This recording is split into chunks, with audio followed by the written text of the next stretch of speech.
Bhavnagar Somnath national highway પર વધુ એક વન્ય પ્રાણીનું થયું મોત। જાફરાબાદના બાલાનીક વાવ ગામ નજીક નેશનલ હાઈવે પર દીપડીનું વાહન અડફેટે મોત। અજાણ્યા વાહને દીપડીને અડફેટે લઈ મોત નિપજાવી થયો ફરાર। દીપડીના અકસ્માતને મોતથી વન વિભાગ પહોંચ્યું ઘટના સ્થળે। મૃતક દીપડીના શબને બાબરકોટ એનિમલ કેર સેન્ટર ખાતે ખસેડાયું। વન વિભાગ દ્વારા અજાણ્યા વાહન ચાલકોની શોધખોળ હાથ ધરી। 1 મહિના પહેલા જ નેશનલ હાઈવે પર વાહન અડફેટે સિંહણનો અકસ્માત સર્જાયો હતો। નેશનલ હાઈવે પર સતત અકસ્માતથી વન વિભાગના સ્ટાફની ઘટ સામે ઉઠ્યા સવાલો। Saurashtra bureau chief Junaid Mansuri. બોલો। મારું નામ પ્રતાપભાઈ વરુ, બાલાની વાવ। આજે વહેલી સવારે કે જે અહીંયા વાહન અકસ્માતે દીપડીનું મૃત્યુ નીપજ્યું છે, એટલે અવારનવાર આ નેશનલ હાઈવે પર અકસ્માતો બને છે। પહેલાં થોડા સમય પહેલાં સિંહણનું મૃત્યુ હેમાળ નજીક એક્સિડન્ટ થવાથી મૃત્યુ પામ્યું હતું। અત્યારે બાલાની વાવ નજીક દીપડીનું વાહન અકસ્માતે મૃત્યુ પામ્યું છે।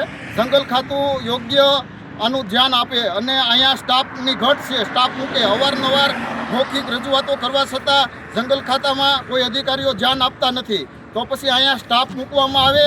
અને આ જે કાંઈ છે આ 5 વર્ષમાં 8થી 10મો બનાવ છે કે ઘણા બનાવો અકસ્માતમાં વન્ય પ્રાણીઓ મૃત્યુ પામે છે। અને અત્યારે વાહન જે કાંઈ વાહનનો અત્યારે 100ની સ્પીડનો આ હાઈવે છે, વાહન તો સ્પીડે હાલવાનું છે અને કાંઈ જંગલ ખાતાના કાયદો એવો છે કે જામીન પણ મળતા નથી, તો પછી આ વાહન ચાલકોનું શું? તમે સ્ટાફ વધારો। સ્ટાફ અહીંયા અત્યારે સ્ટાફની ઘટ છે। અવારનવાર અમે ખાલસા કંથારિયા બનાવ બન્યો ત્યારે જંગલ ખાતાના અધિકારીઓને રજૂઆત કરી હતી કે ભાઈ તમે આ વિસ્તારમાં ટેકોરોની ઘટ છે, ટેકોરો મૂકો। આ બનાવો બને છે ત્યારે જંગલ ખાતું જાગતું થાય છે, તો પહેલાં કેમ જાગતું નથી? અને અત્યારે ખેડૂતના ખેતરમાં કોઈ પણ બનાવ બને તો ખેડૂતોને અત્યારે ભાગ્યાઓ કાંઈ પણ બનાવ બને તો ખેડૂતોને જામીનપાત્ર થતું નથી, તો એવી તાત્કાલિક નોંધ લેવામાં આવે।